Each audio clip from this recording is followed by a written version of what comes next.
Intervention.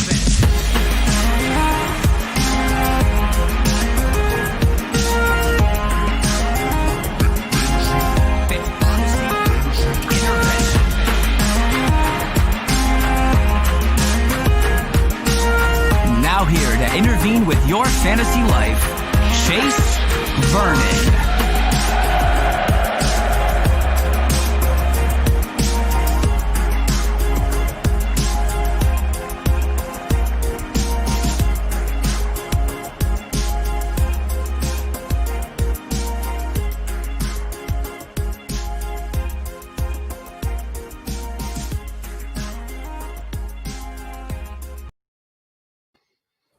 What's going on, guys? Welcome on into, another episode of Fantasy Intervention.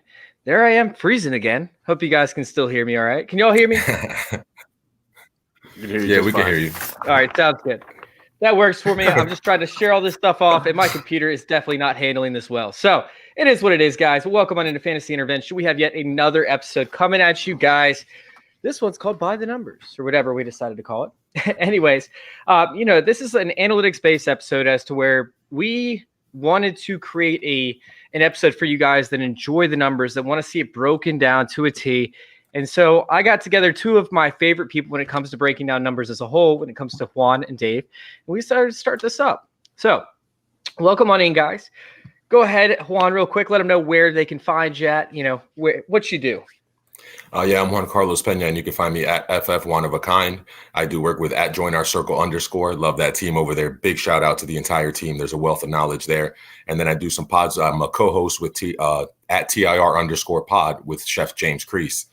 And break down the numbers. This is my favorite day of the week. Dave, what's up, man? How you doing? Like your mustache? It's impressive. Thank you very much. Thank you very much. I am Dave. You can find me at DKluge90. That's DKLUGE 90. You could also find me on Fantasy Bros, working the news correspondence desk. You can find me at the pregame HQ, where I'm writing long form articles. And just like Juan said here, Thursdays you can find me on this show. This is my favorite time of the week. I love doing this show with you guys. It's amazing. I love it. Love it. And of course, good time. Of course. You guys, we launched this website, right? It's called fantasyintervention.com. Fantasyintervention.com. We got our website up and pumping.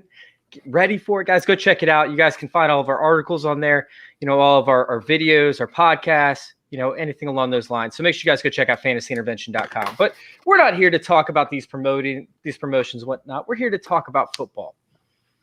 And we saw something, somewhat impressive on Tuesday night over there. Lamar Jackson looked like he was, back in 2019 form to an extent. He sat over there and he rushed for 94 yards and a touchdown. He threw for another 2 touchdowns. I mean, it was up against Cowboys, but is Lamar back to that 2019 form? What are y'all feeling on this? What do the numbers tell you? Yeah, I think so. We've talked about Lamar Jackson a few times on this show, and what I've been saying is that I'm holding him for his playoff schedule. I've been saying that all season, and there's, we got a little bit of hope now after seeing it last week. We saw some flashes of that MVP Lamar, like you said, and now he's got a Cleveland defense this week that is giving up the 7th most points to quarterbacks, and then he's got a Jacksonville defense that's given up the 3rd most points. Those are both at the helm over the next 2 weeks, so there's no reason to expect him to cool down. His Week 16 matchup against the Giants could be a little bit tough as they've been shutting down the run and they're allowing the 5th fewest points to quarterbacks this season. But I'm hoping that these next few weeks can help him regain some confidence and he can get back to that matchup-proof dual threat level of a player that we saw him last year. Either way, he threw for 275 yards and 3 touchdowns and ran 7 attempts and 45 yards the first time that he faced off against Cleveland this year. So I think that there's no reason that we shouldn't expect that yet again. Juan, how are you feeling about this? Are you on the same page?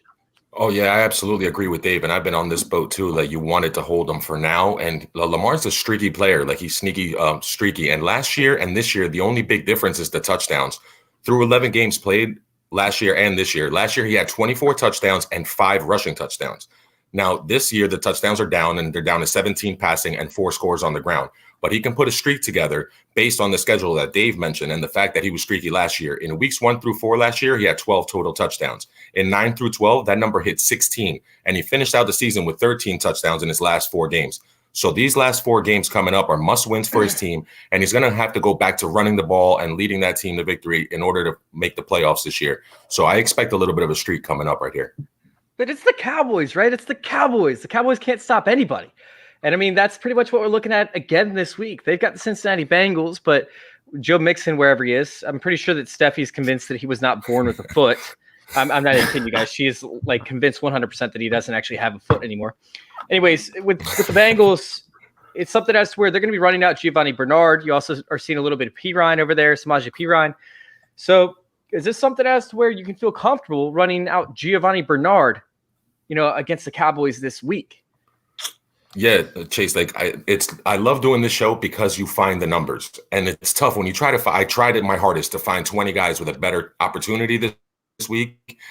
And then I started digging deeper into the numbers, and I'm like, look, he's facing the Cowboys. They're giving up 5.09 yards per carry and the 4th most touchdowns with 13. So after scoring 4 touchdowns in week 6 through 8, Gio hasn't found the end zone. But this probably is the game that they get. Is he in and out for you, Dave? And cutting a little bit, yeah.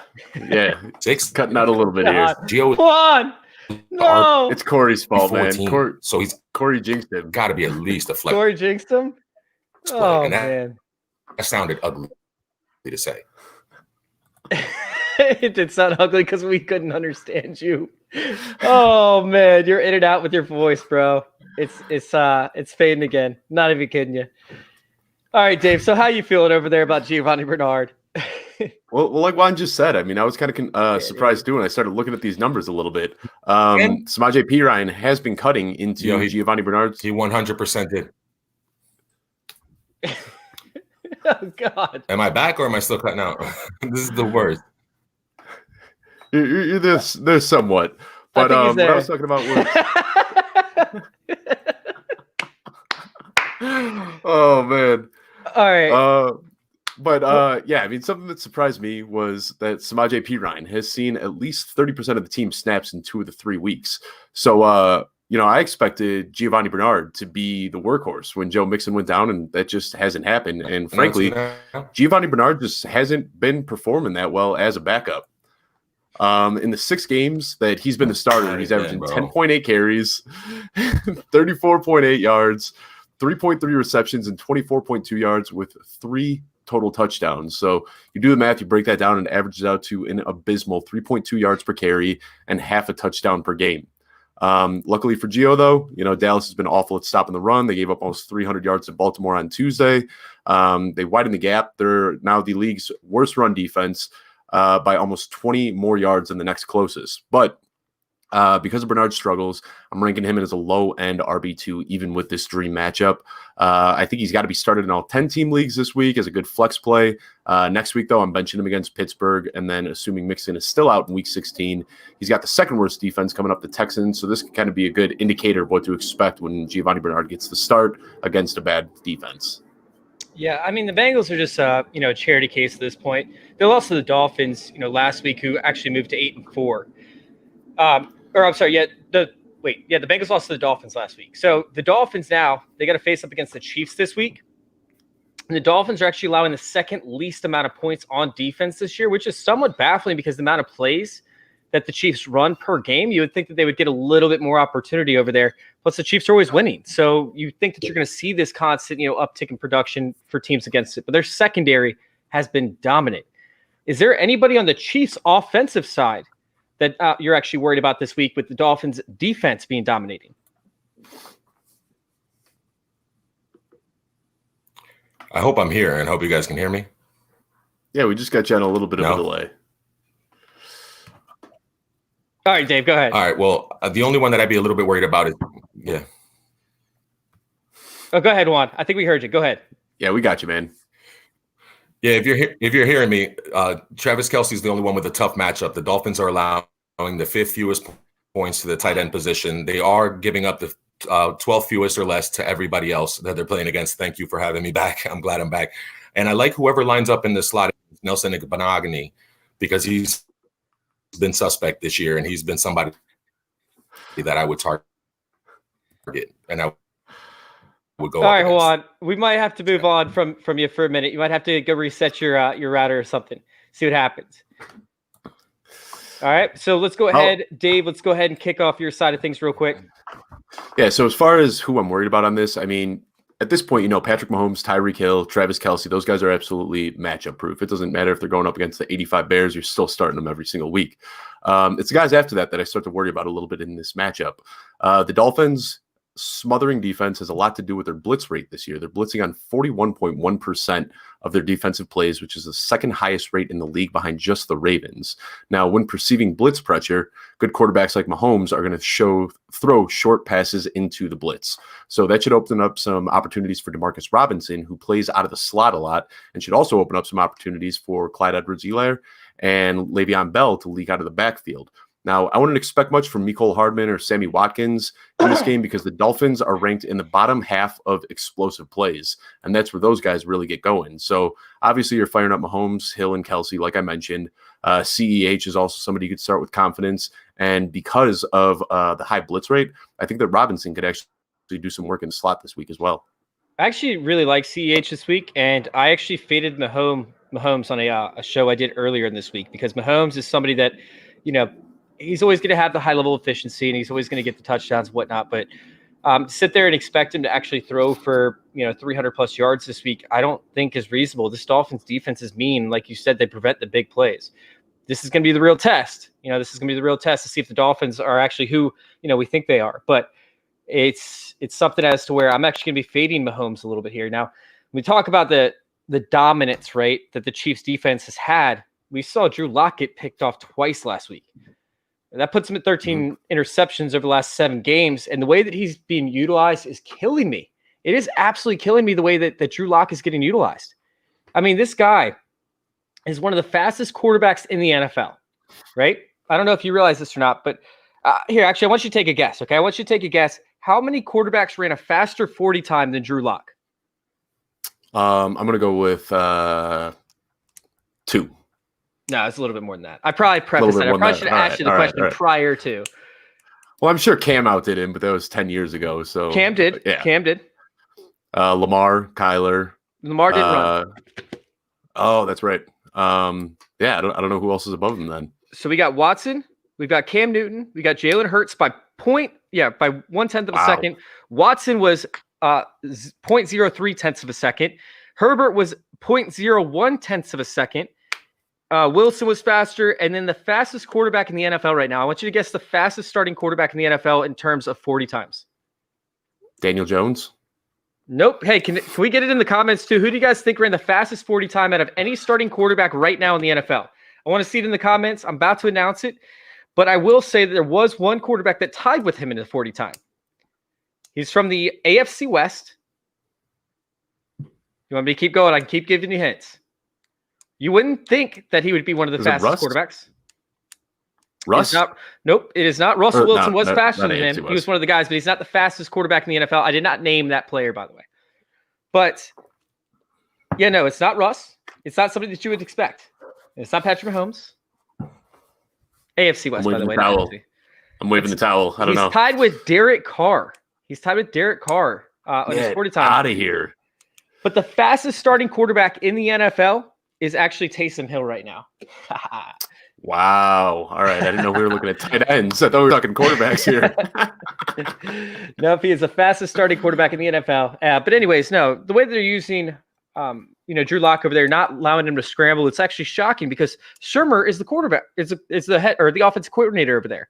And with him being the offensive coordinator, we've seen his quarterbacks finish in like the top 10 of rushing almost every single year that he's either been a head coach or an offensive coordinator. So, I mean, it goes all the way back to David Gerard, right? Or Gerard. Yeah. It's kind of crazy.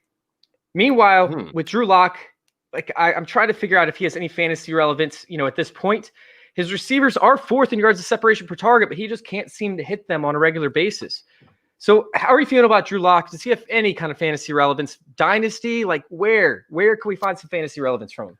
Yeah, it's frustrating because when you watch him, he passes the eye test, and then you look at his numbers, and they just aren't there. And you mentioned it. He's got 13 interceptions in his last 7 games. So I don't think that he's got any relevance in fantasy for the rest of this year. And honestly, I wouldn't be surprised if the Broncos draft a quarterback early next year. Locke has missed 3 games this year, and he's still second in interceptions behind Carson Wentz. Carson Wentz already lost his starting job. He's also 7th in yards per game. I'm sorry, 7th worst in yards per game. He's only ahead of Daniel Jones, Baker Mayfield, Lamar Jackson, Cam Newton, Sam Darnold, and Andy Dalton. So I don't think he's really the future of this franchise. His liability as an interception thrower pushes him completely off the fantasy radar. I mean, if you're in some 16-team super flex league, maybe you can find somewhere to work him. But I think that next year we're going to see either Trey Lance or Kyle Trask land in Denver with what should be a top 10 pick for them. So, yeah, I can't sit there and argue with you. It's something else where I don't even like Locke, but just seeing his ability, his raw talent, I just hope that he ends up going somewhere where he could see a starting job eventually. It's something where I would hate to see them draft him and him just go to waste, because he does have that raw athletic ability. Now the guy's immature; he's not right in the head. He has a lot of learning to do, so he needs to go sit behind a veteran for a few years. But I think that he could be a starting caliber quarterback eventually, just not quite yet. I agree. I think that's what Denver was trying to do with Joe Flacco. Just didn't work out because Joe Flacco broke his neck or his back or his something else or his crack. I don't know. All right, so guys, we do have questions coming up, but we are going to cover a lot of these guys that y'all are asking about. We obviously already covered CEH. We also have Cam Akers coming up here as well. So just stay tuned, guys, if you all have not heard your player yet. But when we talk about the Broncos, right, the Broncos get the Panthers this week. And this time, it's something as to where Christian McCaffrey, he's not going to come back for this week. Is this something to where the Panthers might end up, rolling out with Mike Davis or what's what's the rushing upside for this Panthers team, or what's the upside? Because this whole team's a mess. The whole team has COVID right now. I'm just trying to figure out where I should play. Meanwhile, keep in mind that the Denver secondary is completely torn up. So do they even need a running back this week, or do you think it's going to be a pass happy game? Well, I had this big write-up written up about how, Christian McCaffrey wasn't going to come back to a full workload because they played themselves out of the playoffs already, that they've tried rushing him back early, gave him a full workload, and he re-injured himself.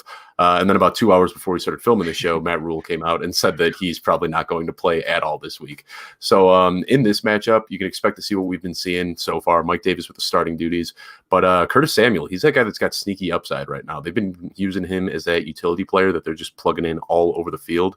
So if you're looking for a deeper pull than Mike Davis in this one, Curtis Samuel's a guy that's getting a decent amount of touches out of the backfield. You can plug him in as your wide receiver spot.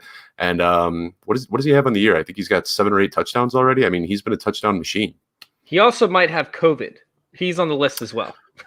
Did not know that. Yeah, I'm shooting from the hip on this one because, like I said, I was going to talk about McCaffrey, and then so I said half this team has COVID right now. So, well, he's close contact. He needs 5 days to test negative. So we got to see what happens with that. But this could be a Robbie Anderson type game, especially like I said with this poor secondary. Almost every single person on the Denver secondary is hurt, and that's also why I kind of like Drew Lock this week to an extent. All right. So let's hop off this Panthers and this Panthers game, Panthers and Broncos. And let's talk about where were we? Let's talk about the team where they had the heartbreaking loss to the Vikings. Yeah, that's what I want to talk about. The Vikings, they're going for a playoff spot right now. They really are. The NFC, the back tail end of the NFC is horrible. And it's something as to where we're seeing a major competition. It could actually be a playoff matchup, coming, in January. If this ends up being a game that is competitive, right? Because you can't run on Tampa Bay. So the secret weapon of Dalvin Cook isn't, going to be as functional as, most of us would hope. What's going on with Adam Thielen? What's going on with Justin Jefferson? Are these two guys that we can rely on, being starters this week? And, which one do you actually prefer? Yeah, this is a rough week for anybody that has Dalvin Cook and didn't get a first round bye, because you said it, you can't run the ball on Tampa. I think it's been 80 something games since the last time they've allowed a 100-yard rusher, and they're not going to be able to stop Dalvin Cook. What I was looking at a little bit in this one was the comparison between Justin Jefferson and Thielen. I wanted to see who the better guy was recently, and Thielen's averaging 16 points per game. Justin Jefferson's averaging 14.9. So on the surface, you might think that Thielen is a better play of the two. But I dove a little bit deeper into this, and I think that Jefferson is actually the pass catcher that you want to have on your fantasy team. Jefferson's big breakout game came in week 3. That's when he hauled in 7 catches for 175 yards and a touchdown. Prior to that game, he had only seen 6 total targets. So what I did was look from week 3 on to see how the numbers break down. Justin Jefferson, 5.6 receptions per game, 96.9 yards per game, and 7 total touchdowns. Adam Thielen is only seeing 5.3 receptions for 64 yards and 10 total touchdowns. So Thielen right now is leading in touchdowns, but Jefferson's big play ability makes him the wide receiver 1 for me on this team. He's seen more targets, he's seen more receptions, and he's putting in more yards with that. So right now, I'd have to say that Justin Jefferson is the guy that you want on this team. Makes perfect sense. I mean, like, Juan wanted to bring up, he was pretty much 1A or 1B. So I know it's kind of like a boomer matchup type, situation this week.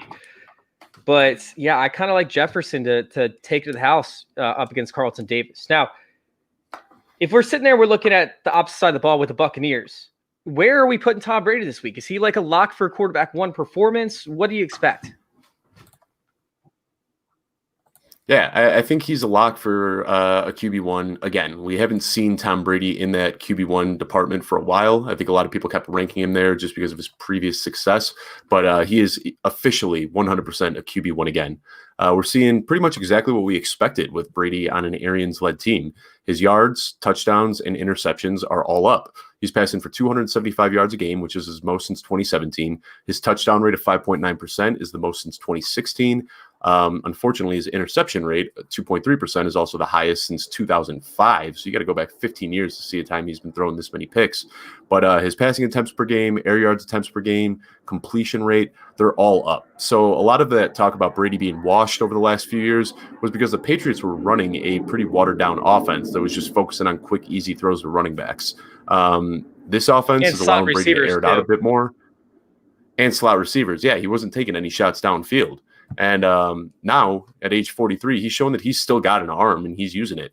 Juan was going to talk a little bit about his soft schedule going forward, but he's got a cake schedule coming up. He plays the Lions, he plays the Falcons, and I think from here on out for the rest of the season, you got to consider him a QB1. Yeah, I mean, I'm just sitting there looking at the fact that he's number 4 in completed air yards and air yards per attempt. So, I like his potential here. And Minnesota, by the way, has gotten a lot tougher up against the running backs as of late. They started out a little bit soft, but after they moved on from, was it Ngakoue?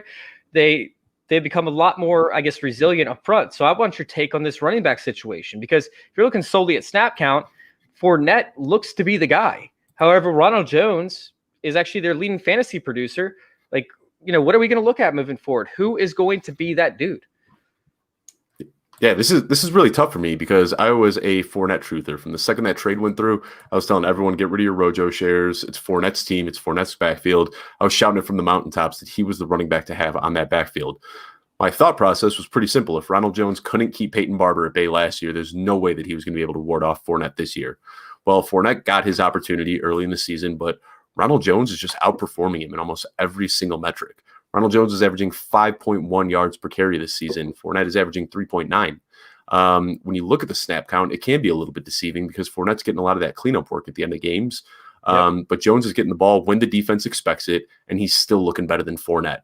Fournette's a better pass protector, and I think that's why he sees a higher snap count, because when they go into hurry-up mode, when they go into third downs, Fournette comes out, but Rojo's the one getting those first and second down touches when the defense expects it, and he's still crushing them. So when it comes to fantasy, Ronald Jones is 100% the guy to own, and Fournette is really nothing but a handcuff at this point. Yeah, I mean, I do want to bring up what Juan actually wrote in the show notes, and he's actually 10 in true yards per carry, 10th. That's Rojo. Fournette is number 58. So that could be directly correlated to him being 6th in created yards and created yards per touch, while Fournette is 47th. At least every game that Jones has seen at least 51.3% of the snaps, he has rushed for no less than 121 yards. He has 6 breakout runs on the year, right? Dude, you got Ali Mar. That's insane. That's great research by Juan. Ali Marpet's coming back. Look for the Bucs to actually get their offensive line back on track. who, by the way, is currently sitting at number 25 in run blocking efficiency. So we could see a huge uptick in the production and the yards created by the offensive line. So, when we sit there, I love to see this. I was calling Ronald Jones a bust during his rookie year, and I mean, he's just proven everybody wrong right now. It's pretty awesome to see. He really is, to be honest with you. Like, I didn't like Ronald Jones, but I didn't hate him. Like, he was just like kind of meh for me. Very similar, like David Montgomery-esque. Like, I don't like him. I don't hate him. I just want to see a better situation type thing. And this is exactly why. It's because I always thought that, they were going to need a better pass blocker in there and passing down situations, and he just needs a bigger workload. But he is performing on the ground. So when we sit there and we look at his performance on the ground, there's only 3 running backs who have more yards than Ronald Jones so far this year. We've got Derrick Henry, we've got Dalvin Cook, and we got, drum roll please, James Robinson. Yes, James Robinson, baby. Is it time to consider James Robinson a top 3 running back in fantasy this year? I feel like I've got to preface this by saying that I absolutely love James Robinson, because what I'm going to say next isn't very nice, but I do love James Robinson. I love watching him play. I think this kid just has so much talent. He's in a great situation, and I think that he's a top 5 fantasy running back in all redraft leagues for this year. And assuming they don't draft anybody, he's going to be a top 5 fantasy running back next year.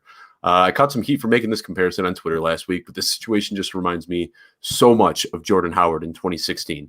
The Bears had a lot of talent on their offensive line, but they didn't have any quarterback play. They were midway through this rebuild, and they used a fresh running back with little draft capital tied to him, and they just absolutely ran him into the ground for 2 years straight.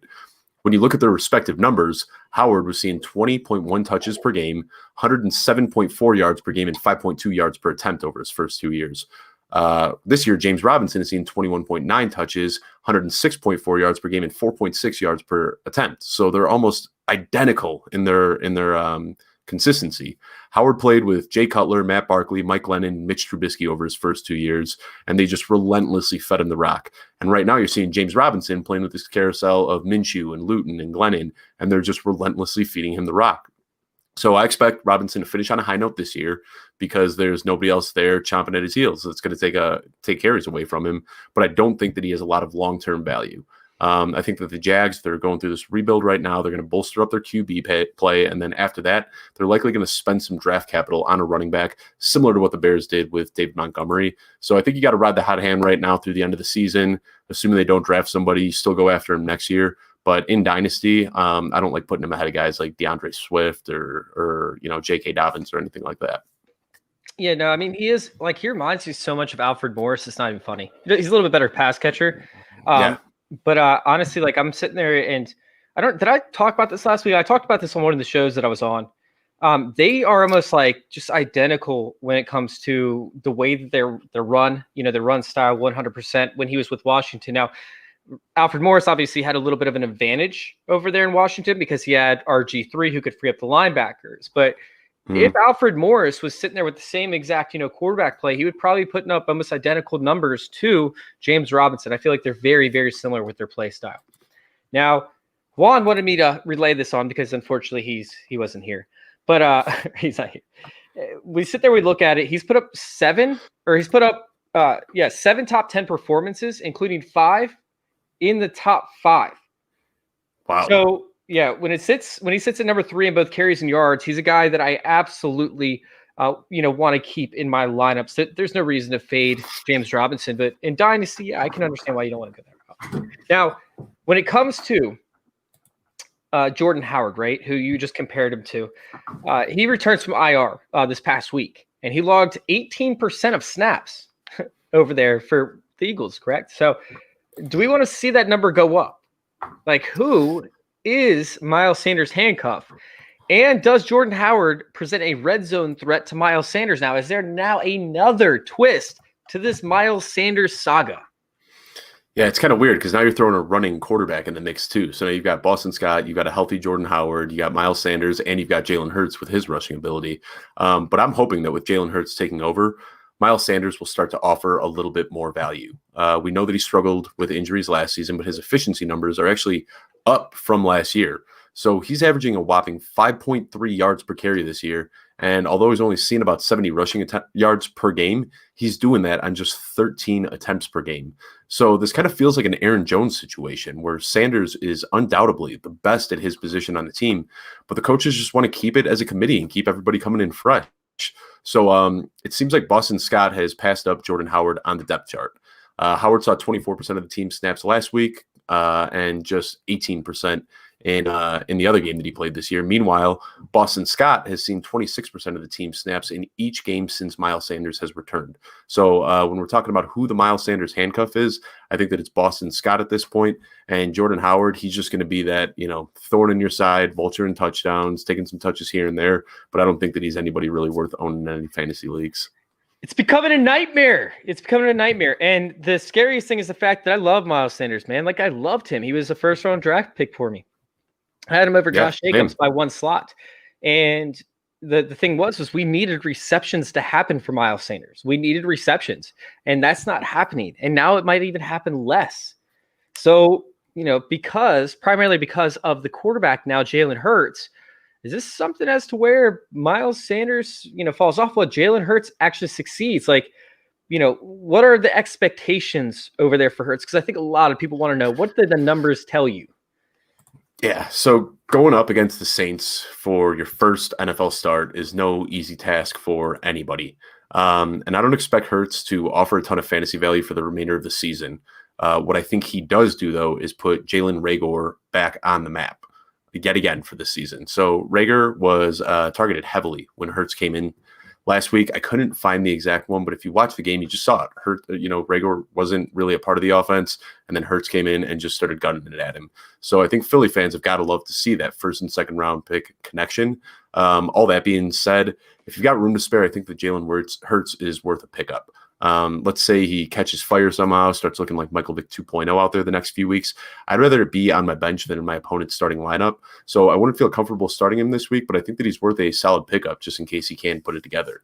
As for the cold hard numbers that go into that, it's kind of tough because we've only seen him play half a game so far. But the one thing that really popped out to me when watching that game was how much he loved Jalen Reagor. Yeah, it's just tough because the Saints have only allowed 68 rushing yards on 20 carries to the quarterback. So I think he's going to have to pass. And I think that Jalen Reagor is a smart start. But if Jalen Reagor actually gets to face up against Janoris Jenkins, that scares the living hell out of me. I don't like that. It's something I don't like. It's a tough one. Now, we talk about the Eagles, right? They're still hoping to sneak into the NFC East Championship. I mean, that's just what they do, right? This whole NFC East is just a mess. But their opponent this week, like we said, the Saints, is looking at a first-round bye. So with Taysom Hill, 3-0, right, as the starter, and Drew Brees unlikely to play this week, is it possible that the Saints just stick with Hill throughout the end of the regular season and, hey, maybe even into the playoffs? What are we looking at? I kind of hated writing this question because I feel like this is exactly what we heard last year when Teddy Bridgewater came in. But I feel like this is definitely something worth keeping an eye on. It feels similar to what we saw last year with Teddy Bridgewater, but at the same time, it feels a little bit different. Bridgewater was averaging 228 yards with a 92 touchdown to interception ratio. He won 5 straight games before he had to give the reins back to Drew Brees. And from that point on, we know what we did. Drew Brees went 6-2 to close out the regular season, first round loss to the Vikings. Now, a lot of people said that the decision to go back to Brees was because it was in his final year and they didn't want to disrespect him. Well, if he comes back this year and that same storyline exists, it can get kind of weird. Hill's guaranteed $16 million over the next 2 years, and he's winning. So if Brees is unable to suit up over the next 2 weeks and Taysom Hill can lead the Saints to victory this week, and then if they can do it again week 15 against the Chiefs, I wouldn't be surprised if Brees is actually sitting on the bench and backing Hill up for the rest of the season. No, I mean that would put him at 5 straight wins, including a huge one over the Chiefs. Dude, it's just weird, man. It's just a weird situation over there. And it's something as to where, like, dude, I don't see why they would take him out if they keep on winning like that. So this is actually, when we talk about quarterbacks, we have Daniel Jones expect to be back this week. Last week, we're sitting there, we're pumping Wayne Gallman. We're pumping, all sorts of players with Daniel Jones. It turns out that Alfred Morris, which is weird because it's the second time that his name has come up in this podcast, he ended up being the top guy in fantasy. And we saw that happen when he was with the Cowboys. I believe he was with the 49ers, right? And he popped off a few weeks. I mean, dude, it's a weird freaking thing that happens all the time. And when Alfred Morris is in there and he's hot, dude, he does well. And it's so weird that he cannot find a stable home inside the NFL. That's where they want to keep him as the primary backup. It blows my mind. Yeah, no, it's kind of bizarre to see. I mean, I'll be honest. I didn't even know Alfred Morris was still in the league until I saw him out on the field last week. He's not. He gets kicked out of the league and he gets invited back in. He ends up having 100-yard performances and 2 touchdown performances, and then nobody wants him. It is the weirdest thing ever. I think he was probably driving the same car that he had back in high school. Did you see that? I did. I did. Yeah, that's crazy. It was kind of bizarre. I seriously, I could have swore it's what do they call that? The Mandela effect, where you think you saw something that never happened. I could have swore that I saw him give a retirement speech last year, but I guess I just made that up in my head. Did he give it after the 49ers? I don't even remember if he played for the 49ers, actually. I just know that there was like 3 or 4 teams that he went out with. But, yeah, he was on the Cowboys for a while, where he had this like 5-week stretch where he was just crushing it on the Cowboys, and that's just kind of been his MO his whole career. Juan was going to go on to say that he kind of thinks this is still Gallman's backfield, and I agree with him. We pointed out that the big thing that jumped out to me was that Alfred Morris only saw 20% of the team's snaps, and one of those touchdowns came after Gallman had ran down the field on, what was it, a 65-yarder or something like that. He was gassed, and then they plugged Morris in, and he punched in the touchdown.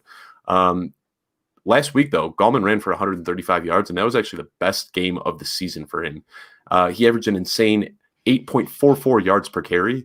So we didn't know who was going to take over, whether it was going to be Dion Lewis, Devonta Freeman, Gallman. Now we got Morris in the mix. But really, Gallman is the closest thing you could see to a bell cow right now. He's obviously no Saquon Barkley, but he is putting up legitimate RB2 numbers behind this offensive line, which is pretty impressive. If you ever thought it was Freeman, you don't listen to my show. All right. No, it is. It's something as to where like Gallman is the guy. I love Alfred Morris. Always loved him. I actually have his jersey, and it's one of the jerseys that I rarely wear because I do like his jersey that much. But when we talk about like the Giants, what's up? Yeah. Well, it's actually a Pro Bowl one too. It's a Pro Bowl one. The green and the gray. Sick. So the Giants' opponent this week, right? The Cardinals. They got off to a hot start this season, but they're losing 3 straight. One of the biggest changes we've seen so far is the utilization of DeAndre Hopkins. I mean, the offseason where he was at the Cardinals was spread out the ball too much, making, in order to make Hopkins a wide receiver 1. But I don't really know what's happening now. I feel like that's actually happening, although, in the start of the season, that was not the case. Is he still a wide receiver 1 stud, or do you think about benching him up against Bradbury this week? Because Bradbury's been tough, man. Well, I think benching him would be kind of crazy. I also saw that he just popped up on the injury report with a neck and back injury, though, which is definitely something to keep an eye on. But I feel like we talk about James Bradbury almost every single week on this show because he's always matching up against somebody, and we got to talk about him for good reason because he's been shutting opponents down almost every single week. So no, I don't think that you bench DeAndre Hopkins. Last week's game was kind of funny because Hopkins had 0 catches heading into halftime, and you could see him. He was visibly frustrated on the sidelines. He was chomping on his mouth guard. He was, clenching his jaw. Must have said something in the locker room during halftime because Murray came out feeding him in the third quarter. Even against Jalen Ramsey, Hopkins hauled in 8 of 13 targets for 52 yards and a touchdown just in the second half. So he's still seeing 7+ targets in each of his last 4 games. But I think that Kyler's shoulder injury is actually starting to come into play a little bit with Hopkins' ceiling. After averaging 12.8 yards per reception to start the season, Hopkins is only seeing 8.8 yards per reception since Murray injured his shoulder in that game against the Rams. So I think that might be a bigger factor in this than anything else, is that he's not running those deep routes anymore. He's just running, 5-10-yard outs, and he's trying to get those easy throws from Kyler. Yeah, I mean, it's something as to where I think it was more the play calling than it was the actual, Kyler refusing to throw him the ball type thing. Obviously with the only 52 yards on eight receptions, that had to be a bunch of screens, a bunch of slants, etc. So, yeah, I mean, no, when you look at his route tree from that game, almost everything was a 5 to 10 yard out. He would go up 5 yards, cut to the sideline, 10 yards, cut to the sideline. That was all he did in the entire game, and it's kind of weird. I mean, I don't know why they're really limiting his route tree. They're not letting him get downfield anymore. Well, when it comes to this, right, and actually looking towards the future, I'm not sold that he's always going to be a wide receiver 1, but he always has that floor. No matter what, he always has that floor. And although it's going to be tough up against Bradbury, I think that he could still make it happen. What I don't like with the Cardinals is they don't motion guys at all. They get up to the line of scrimmage and they snap it right away. They try and have the fastest pace of any team in the NFL. And that means that there's no motions, right? There's nobody that there's no deceit. It's just straight up who you're looking at. And up against Bradbury, like, I don't know if I like that or not. I still going to be playing him. He's not a bench, but I just need to keep an eye on that moving forward for my teams. All right, so let's go ahead and let's talk about because you put DeAndre Hopkins in motion, and they don't use him. Sorry, in motion. go ahead. They don't use him in motion. They don't motion anybody. Right. They just literally get up to the line of scrimmage and they snap it right off the bat. So when we sit there and we look at the Cardinals and how far back behind they are in the NFC West, you know, it's not something as to where they can win this division, but the Rams, right? The Rams might be able to. They gave Cam Akers 21 carries last week. And although they gave him these carries, he averaged like something around 3.5 yards per carry. Henderson actually almost outproduced him with only 3 carries and like 2 receptions or something along those lines. So with this being the case, is Cam Akers actually the back to own in this backfield, or do you think it goes right back to a committee?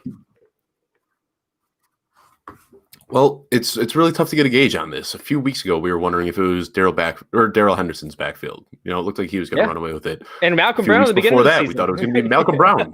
Exactly, yeah. So like every few weeks, it's somebody different. It's really tough to tell. But whoever gets the bulk of this carries or the bulk of the carries on this run-heavy team is going to be a force every single week. But you might as well just throw a dart at a dartboard to figure out who it is. One thing to point out, though, is the Rams are tied for the 7th most rushing attempts per game. So what Akers has going for him above these other guys is obviously draft capital. You know, they used a high draft pick to bring him in, unlike Henderson and Malcolm Brown. But really, it hasn't been something where Akers is, you know, eons ahead of these other guys. All the running backs have been pretty good on this team. When you're looking at yards per carry, Brown is at the bottom of the list. But he's still got 4.1 yards per carry. When you look at Henderson and Akers, they're a dead tie with 4.5. So this week specifically, I do have Akers as my highest ranked running back in the Rams backfield. But even as the highest ranked in that backfield, he's still a risky RB3 because you don't know what McVay's going to do. Yeah, it is something where you have no idea. So speaking of tonight's game, man, is it tough to know exactly what direction this is going to go in? They have, a 43.5 or 44.5 over under, which is very low. Vegas is not expecting this to be a very high scoring game at all. And when it comes to DFS, man, like the starting wide receivers and whatnot are actually like cheap as hell. Like they're literally the price of dart throws because guess what? You can't pass on the Rams. So, you know, the running back situation over there it's just all over the place, man. It is all over the place when it comes to DFS. I did a whole show on it. I just released on the podcast. You guys can go to fantasyintervention.com, go to the podcast side of things and go listen to it real quick while you still have time. It's interesting for DFS, man. So do you have a hot take for tonight's game?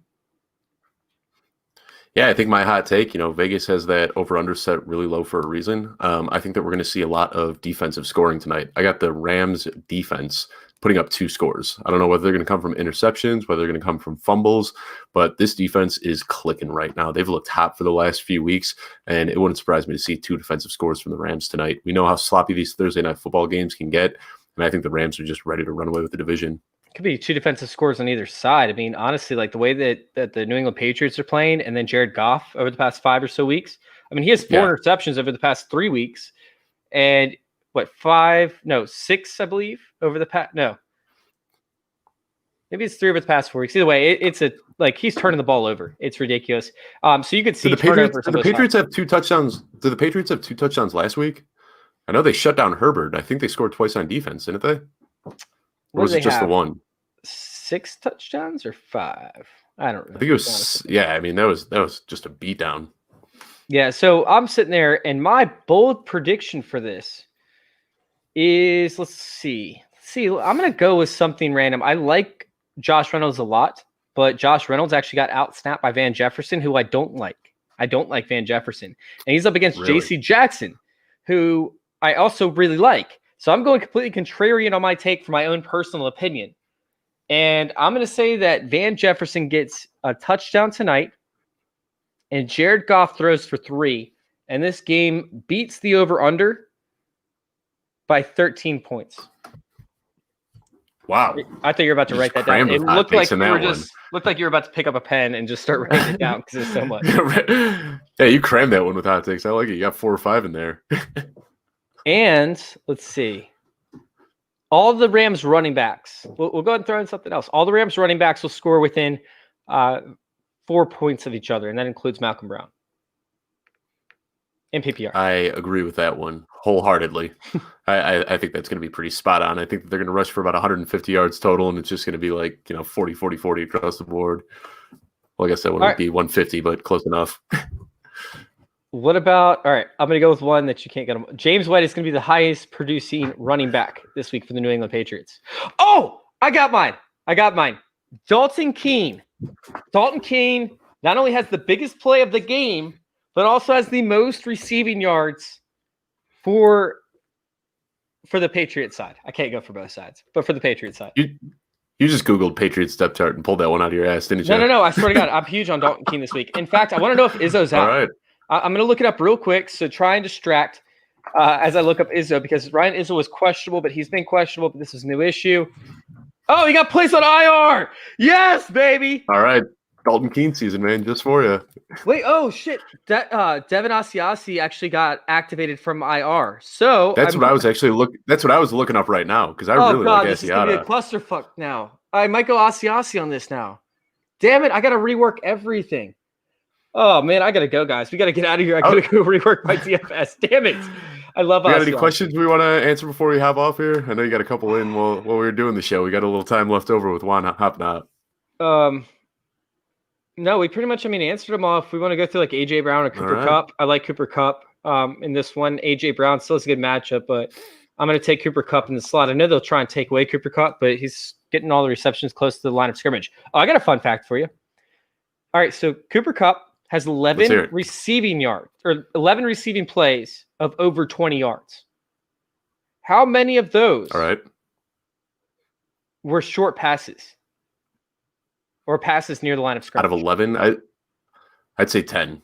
He just takes those slants and then just turns them straight outfield. Yeah, it was 10. That doesn't surprise me one bit. He doesn't get downfield. He runs those slants and then he just flips his hips and turns it upfield immediately. So he had 11. Robert Woods had 10. How many of those were passes that were air yards, were deep passes out of the 10? I'm going to say out of Robert Woods. We're done, Steffi. God, we're literally just trying to fill time now just for the hell of it. Out of the 10 deep passes of over 20 yards that Robert Woods has got, he's had 10. Cooper Kupp had 11. 4 have been deep. 5. 4 out of 10. 5, 50%. That was close. Very close. All right. Now, between those two, one has 11, one has 10. Who has more touchdowns and by how many of passes that went over 20 yards? I think that Robert Woods has more touches, and I'd say that he's got 2 more. Close, 1 more. All right. Not too far off. Not too far off these. That was good. Ready? We can start doing live trivia on air. We can make that a Friday morning show. Oh my God. Well, how crazy is our group chat going right now? That's what I want to know. All right, guys. I appreciate you all for coming in. Dave, one more time, where can you find you? Where can we find you? Yeah, you can find me at Fantasy Pros, where we're bringing you up-to-date news on all players, injuries, transactions, trades, whatever it may be. You can find me at the Pregame HQ, bringing you long-form articles. And most importantly, you can find me, Chase, Juan, all of us over at JoinOurCircle_, which is who's bringing you the show tonight. Dude, if you join our circle and you watch this show secretly, I hate you. All right, so we appreciate you guys for coming in. Oh, let's answer one more question. We'll answer one more. Jamal Williams or Damian Harris this week. Jamal Williams has a very advantageous matchup. I don't know how they're going to use Aaron Jones. Damian Harris, meanwhile, it's tough to run. I hate both these options, to be honest with you. If you have a different option. But I think I'm going to go Jamal as well. Same. Yeah, it's going to be about a 50-50 split, and you got Detroit, who just made David Montgomery look like Barry Sanders 2.0. So anybody running against Detroit is on my start list for the rest of the season. I can't. All right, guys. Thank you all for tuning in, and thank you for letting us interview with your fantasy football life.